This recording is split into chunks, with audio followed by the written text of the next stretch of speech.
वालेकुम वीवर्स, ये जो एयर कूलर बनाया था उस एयर कूलर को अब एसी और डीसी यानी इसको डीसी से एसी डीसी में कन्वर्ट करना है। इसके लिए हमने ये पावर सप्लाई ली है वीवर्स 10 एम्पायर की। ये देखें, आपको दिखाता हूँ। ये पावर सप्लाई लेके आए हैं इसके लिए, ये इसके अंदर लगाएंगे वीवर्स। और इसके अलावा जो है ना, अभी इसके लिए एक रिले परचेज़ करके लाएंगे। वो रिले पावर सप्लाई के साथ जोड़ेंगे ताकि ये एसी डीसी मुकम्मल इसकी वायरिंग करेंगे। फिर इंशाल्लाह आपको दिखाते हैं वीडियो में। ये वीवर्स, इसके अंदर ये देखें, ये एसी पानी वाली वाटर पंप लगाया था, एसी मोटर। ये एसी मोटर लगाया था वाटर पंप, ये एसी वाटर पंप लगाया था वीवर्स। इसके अंदर ये हटा के अब इसके अंदर जो है ना डीसी वाटर पंप लगाना है ताकि इसको मुकम्मल हम एसी डीसी में कन्वर्ट कर सके। उसके अलावा ये बलिनो मोटर जो इसकी थी, इसके कार्बन ख़त्म है, वो कार्बन इसके चेंज करेंगे, इसको भी सही करेंगे।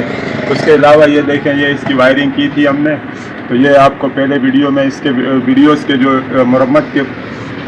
इसके मुरम्मत की वायरिंग की और मुरम्मत की जो टोटल जो वीडियोज़ है उसका लिंक मैं डिस्क्रिप्शन में दे देता हूँ। आप देख लेना कि इसकी वायरिंग हमने किस तरीके से की थी।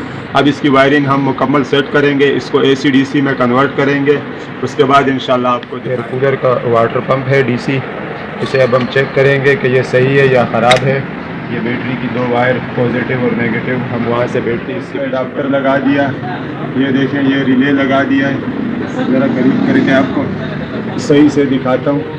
ये देखें, ये रिले लगा दिया है इसके अंदर, ये अडाप्टर लगा दिया है, ये इसकी वायरिंग की है। इस कूलर को वीवर्स एसी डीसी कूलर में कन्वर्ट कर दिया। ये डीसी कूलर था जो मैंने बनाया था और इसकी वीडियो अपलोड की है मैंने। इसके अंदर ये देखें, पहले पानी की मोटर एसी की लगी हुई थी, ये वाली, ये जो पड़ी हुई है वो भी हटा के हमने ये देखें, ये डीसी मोटर लगा दी है सोगो वाले की। और ये मोटर भी इसकी साफ़ करके इसके कार्बन बदली कर दी है, ये भी लगा दिए, अडाप्टर वगैरह लगा दिए है। तो इंशाल्लाह ये एसी डीसी में कन्वर्ट कर दिया है, चेक किया है, अल्लाह के हुक्म से बिल्कुल परफेक्ट चल रही है।